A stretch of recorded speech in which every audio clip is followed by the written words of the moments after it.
So welcome to lesson 2 of graphical data presentation. We're going to do exactly the same as we did last lesson.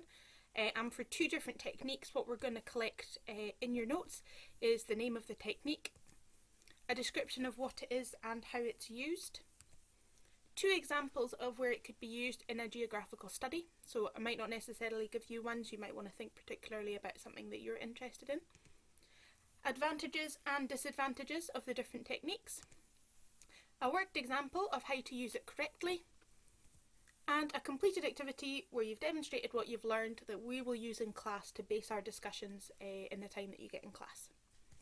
So within this lesson 2, what we're going to look at is we're going to look at logarithmic graphs and triangular graphs. You may have seen examples of these before, but they take a little bit of skill in terms of putting them together, so that's what we're going to focus on today. So we're going to start with looking at logarithmic graphs. These are used to compare things that are vastly different in size. So if you look at this example here, what we've got is we've got population growth across the world, and we've got population in millions, and for the world, and then for lots and lots of different regions of the world. Some of them are continents, some of them are regions. Now obviously Oceania has a much smaller population overall than the population of the world. And we're looking here between 1950 and 1990.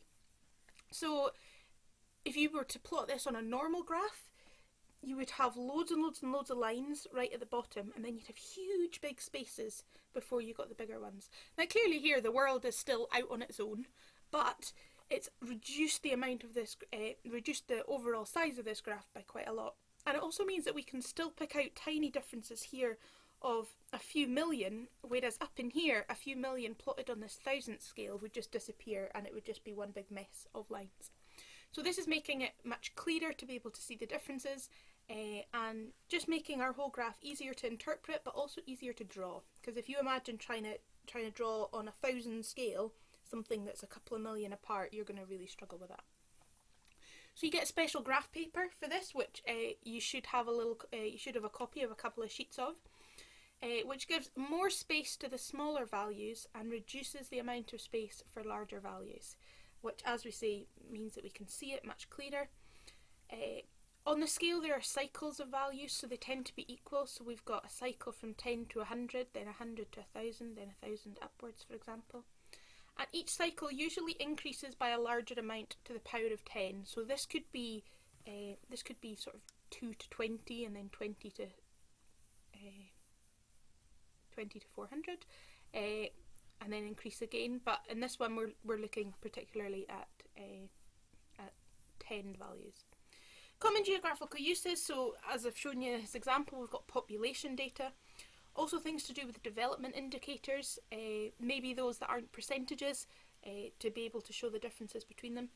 And we also use logarithmic scales when we're talking about radioactivity and we're plotting those half-life graphs that come down. They're quite often plotted on a logarithmic scale because things decrease so rapidly. So right at the bottom of this, as we've already gone over, increases by 10, increases by 100 and increases by 1,000 each time.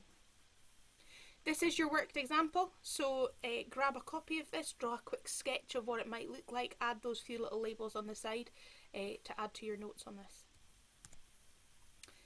Straight on to an activity for you to do. What we've got is some data about the rank size rule, which states that when within a country the settlements are ranked in descending order, largest city first and then smallest city last, that hopefully the first should then be half the population, should then be around half the population, should be around then half again. And so what we're going to do is we're going to plot this onto a graph. We're going to plot it onto two graphs to see if one of them makes it easier for us to be able to tell if this is true or not. So what I want you to do is get a bit of graph paper and get a bit of log graph paper and plot the graph on both of these. I want you to then stick them both into your notes or insert them into your notes and write a little comment comparing the two. Which one's easier, which one's harder, and that'll start to draw out your advantages and your disadvantages as well for when you're talking about that in your notes overall. To do a logarithmic graph digitally, if you're working in Excel and you're making a graph, it can be really, really easy, simple to do this. What you want to do is you want to jump up to the top bar, the top ribbon, go to Layout, Axis, and then depending on the vertical or horizontal, but usually with logarithmic we're thinking about vertical axis, select at the side and go down, and it's super easy to have it with a log scale. That means if you're doing things electronically, you can flick back in between, so you could do your graph normally, put it onto a log scale. Does that actually make it clearer, or does it confuse things more? And then flick it back again. So it's really easy to manipulate your data and to be able to make decisions about actually what's the best way to present this. Just a little explanation of how to do your scatter graph as normal, but hopefully most of you should be aware of how to do that. The second thing we're going to look at is a triangular graph. So these are used to show data that can be divided into 3 different parts. Okay, so there's only really specific uses that we use it for. It can't be used for everything. And they are also known as ternary plots. It has 3 sides, surprise, surprise. They're pretty difficult to construct, so actually what we do is we give you the triangular graph paper yourself, and it's quite easy to get confused and to get things mixed up. I always find these quite confusing looking, knowing which arrow to draw where and which scale I should be reading off, and am I at the start or am I at the end of the scale.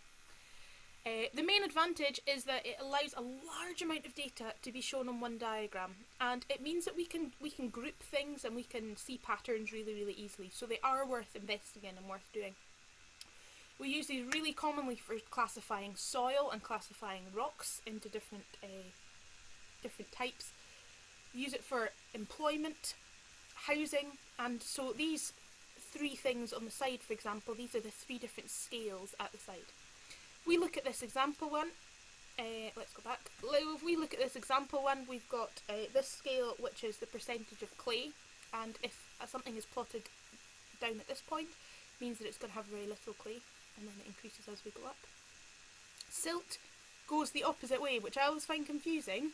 It means that actually 100% silt is at the bottom, that this balances out the clay, and then percentage sand. So when you plot something on, you can see that, for example, this point here, if you trace it up, it's 60% silt, it's 15% sand, and it's 25% clay. We'll do a couple of practices of these just so you can get into the way of doing this. So, this example here, what we've got is we've got house type in an area. So we've got, immediately you should be able to look at this and say, right, survey of 100 houses, so we should have 100 points. Area X, we've got terraced, 15, semi-detached and detached, so these are the 3 things on the side. What they've done here is they've put it into percentages, which doesn't make a huge difference because we're working with 100 houses, but think if we were working with 200, you'd have to do some manipulation to get that. And for area X, we've plotted on that terraced 15. So we've gone, right, this is terrace, so we should go 15 along, and then draw a line, a straight line up, and then we're going to get there. So how you do this initially is you sort of draw 3 lines on, and then where they meet, that's your point. Semi-detached 75, so this is our semi-detached one. We're going up 75. You'll notice in this example we've actually got the 0 to 100 and 0 to 100 over there. Doesn't really matter. And detached houses 10, so we're going from 0 to 10, and we've found point X. Just to get some information on, we've already gone over and we've already looked at the fact that the percentages increases and decreases different ways. What I'd like you to do is to work out and answer the question which is about to appear, which is, what is the correct values for Z, for area Z? Okay, I've hidden it, it used to be up here, but there'll be a question that will appear in a second for you to be able to do that. Work out what is Z, okay, and you'll have to follow some lines, you might have to do a little bit of calculation, a little bit of close looking to be able to figure that out. So give that a go just now. So a little activity for you to do, you're just going to be answering questions on this rather than constructing one yourself. You should have a printout to be able to do this.